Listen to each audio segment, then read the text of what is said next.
Have you ever watched Twisted Horror Stories? A blood-curdling experience is created by the intertwining of 5 horrifying tales involving a flesh-eating killer clown, a vengeful necromancer, and illegal immigrant zombies. Turn off your light in your room and watch out.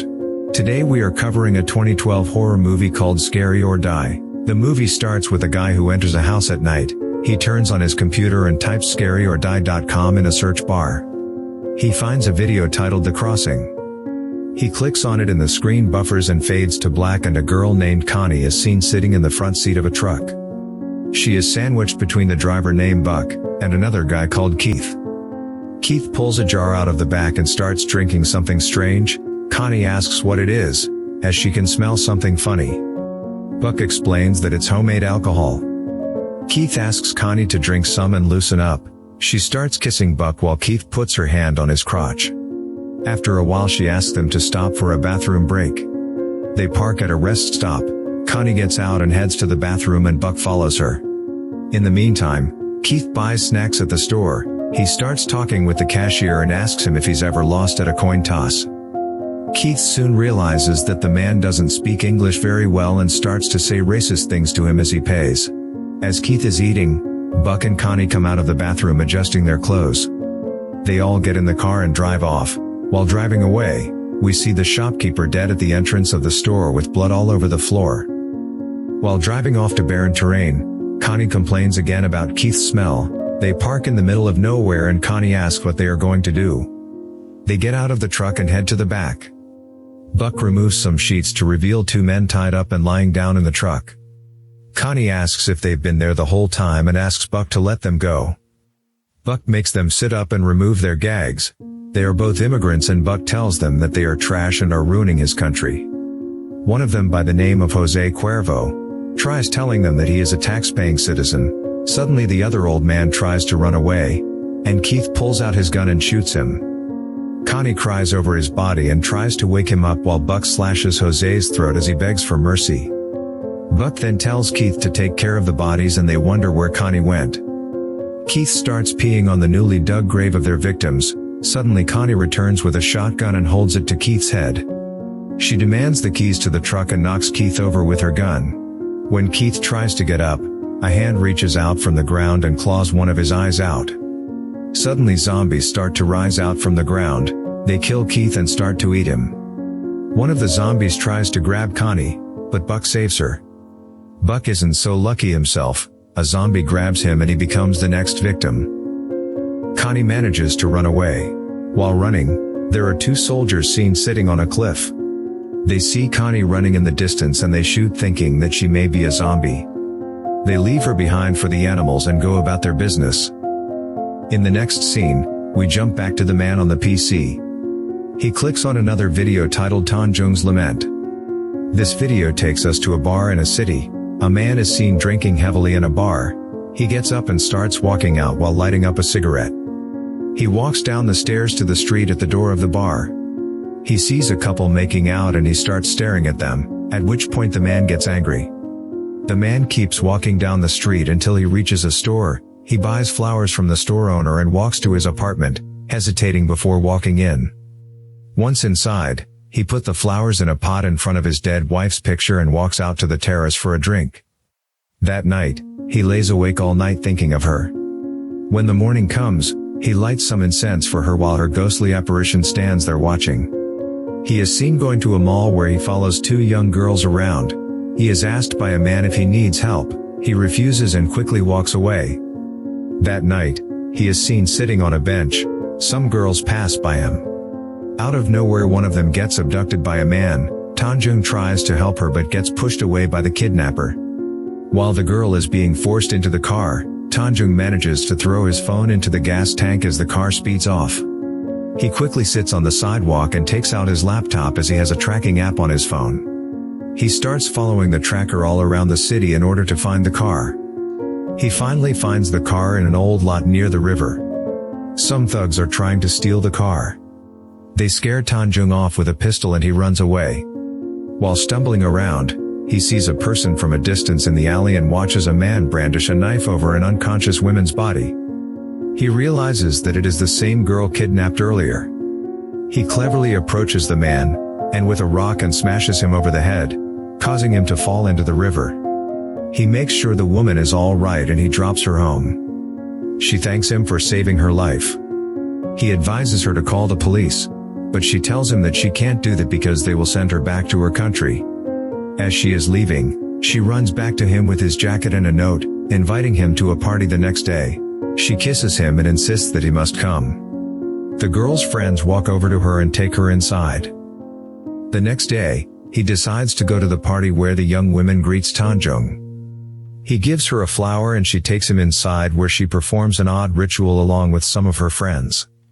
The ritual quickly turns into an orgy. We then see a couple of dead butlers in the hall with blood dripping down their throats. Next, a tall man is seen walking down the hall with a bag. As he approaches the house, he pulls out weapons from the bag. Meanwhile, inside the house, the women suddenly reveal their fangs and start to bite Tanjung's neck. It is revealed that they are all killer vampires. The scene shoots back to the man outside, who has the name Van Helsing written on his bag. Next, we are then taken back to the computer screen, where the person clicks on another video with his burnt hand. A man is driving down the highway and is pulled over by a cop. The cop tells him to put his hands on his wheel as he checks his driving license. While walking back to his car, the cop hears a noise in the trunk and demands that he open it. The driver reluctantly opens the trunk while the cop goes to have a look inside. The movie cuts quickly to an earlier scene where we see the same man in his bathroom. He is mutilating a dead body in his bathtub. Afterwards, he washes up, gets dressed in a nice suit. He puts the body into a bag. He writes a note to get payment for the murder job and leaves it on the desk. He sits down on the sofa with his feet on the table and smokes a cigar. He is looking through the stuff of the man he has just killed. He is then seen putting the body in his car trunk and driving through the city. While driving, he thinks he can hear noises coming from the back, but finds nothing when he checks. While driving, he sees something in the road which makes him swerve. This leads back to the story, where he has been pulled over and the cop is checking the trunk. The man pulls out a gun, but to his surprise, the cop finds nothing in the trunk and lets him off with a warning. Slightly freaked out by this, the man quickly pulls up and looks in the trunk only to find the old satanic medal. Suddenly he can hear loud breathing sounds. It makes him scared and quickly runs back to his car where he finds the dead man sitting in the front seat. The dismembered parts of the dead man are now restored. The dead man vanishes suddenly, making the man believe it was a figment of his imagination. Just as the man breathes a sigh of relief, the dead man reappears behind him and cuts his throat. The next video selected on the computer is called Clown. It starts with a guy named Emmett spending a day at the beach with his brother Andy, and his girlfriend Kelly. He is playing football with him and scores a goal. Andy runs off to find the ball under the huge deck while Emmett rubs sunscreen on Kelly's back. They suddenly see a disoriented woman standing in front of them under the deck. Andy hears a kid crying for help. He freaks out and runs to Emmett telling him that there is no baby out there. As they are about to leave, two girls show up in a car and ask Emmett to sell them drugs. He sells them some of the drugs and gets angry when they try to pay with a check. He then goes home where his mom is busy decorating the house for Andy's birthday party. She asks Emmett for help, to which he hesitantly agrees. Next, we see Emmett dealing drugs on the streets with Kelly. They sell drugs till late at night. And then they go back home. During the party, and Emmett is seen asleep in his room with Kelly. His mom abruptly knocks on the door and tells him that a kid has gone missing. She tells him that she is disappointed with him and asks him to pay the clown while everyone looks for the missing kid. As he enters the kitchen, he finds the clown looking for something. He tries to stop him, but the clown continues, at which point, Emmett kicks the clown out of his house. Suddenly the clown attacks Emmett by biting his legs. Kelly shouts at them both to stop and the clown wanders off. Kelly dresses his wounds. She hopes that the clown didn't have any diseases and she tells him that she'll take care of him. In the morning, they both go back to dealing drugs when a couple of boys come over to buy drugs in a car. Emmett suddenly vomits all over them and Kelly decides to take him home. While at home, his mom tells him that a couple of police officers are here to ask him some questions about the clown and the missing kid. He tells the cops that the clown bit him and ran off, and the officers get into a stupid argument. Kelly yells at the officers and tells them that the clown seemed very suspicious.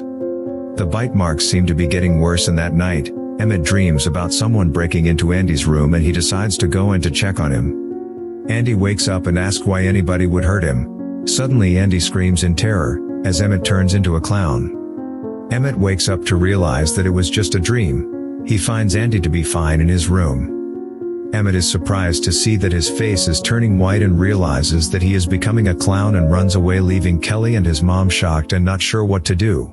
His family contacts the police and puts up flyers in an attempt to find him, but he decides to stay hidden, covering his face with a rag. He wanders around town in a mess, hungry and looking for food. Back home his family are in great distress and worried for him. One day he lurks outside the window and watches his family from the bushes. That night he decides to break in and gives Andy a balloon while he's asleep. Emmett becomes saddened as he knows what he's fighting is inevitable. He takes his rag off to reveal that he has turned into a terrifying clown with white hair. He manages to open his mouth, which has been sewn shut, and phones Kelly. She tells him she has news, but he just asks her to tell Andy that he would never hurt him and hangs up. He falls asleep in the garbage, and dreams about Andy having a picnic with a clown in a forest at night. The clown tries to hurt him with a knife, at which point Emmett is woken up by two men trying to steal his shoes. Meanwhile, back at home, they get a strange note, and a clown abducts Andy. The family call the police as the clown takes Andy to the woods. Andy thinks the clown is Emmett and goes with him to the forest at night. There he spreads a picnic table and takes off his mask to reveal that he is someone else. Emmett suddenly jumps out of the forest to rescue Andy.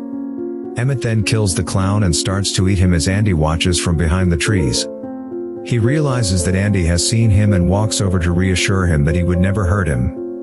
Andy says that he's scared, which makes Emmett sad. He tells Andy to go back home by saying that he'd die rather than hurt his brother. The next day Emmett is seen walking around when two cops show up. When Emmett points a toy gun at them, they shoot him dead. The last video to be played on the computer is called Love Her Back. In this video, we see a woman telling the viewers that she never thought that she'd find true love in life, but she did. She is walking across town and keeps saying that it's the most beautiful thing she has ever experienced. She then discloses that her grandfather was amazing but used to do spells. He did a spell on her once when she was a kid. He gave her a necklace made from the soil that her ancestors are buried in. She then proceeds to explain that her lover has changed and has become physically abusive. She realizes that he doesn't love her anymore and he has been cheating on her. She decided to stay with him because she truly loves and adores him. Her lover's behavior and abuse become worse until one day he chokes her to death. He puts her in a trunk and leaves her body in the woods. The woman searches around until she finally reaches a car where she sees her lover with another girl. As she moves towards them, they notice her flesh rotting off her face. She reveals that she had made a promise to herself that she will spend her life with her lover in life and after death. She is very determined to keep the promise because her love for him is pure and true. After the video ends, he closes the website on the computer. Inside the room, the woman with the flesh-rotting face from the last story appears and slams the door shut and the movie ends. If you've watched this video, you are wonderful. If you want to see more movie recaps like this, click the subscribed button to become a part of our family.